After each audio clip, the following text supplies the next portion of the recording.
जोपर्यंत मराठ्यांना ओबीसी मधून आरक्षण मिळत नाही तोपर्यंत निवडणूक घेऊ नका. जरांगेंची केंद्रीय निवडणूक आयोगाला विनंती. तर निवडणुका घेतल्या तर प्रचाराच्या गाड्या ताब्यात घ्या. जरांगेंचं आक्षेपार्ह आवाहन.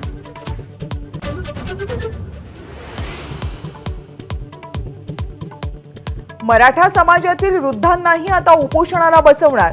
वृद्ध आंदोलकाचा मृत्यू झाला तर सरकार जबाबदार. मनोज जरांगेंचा इशारा.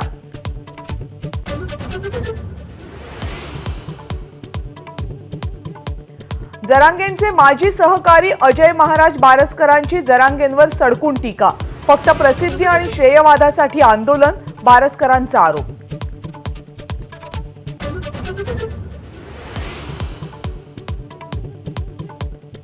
अजय महाराज बारसकर सरकारचा ट्रॅप चालवतायत. सरकारला हे खूप महागात पडेल. मनोज जरांगेंचा पलटवार.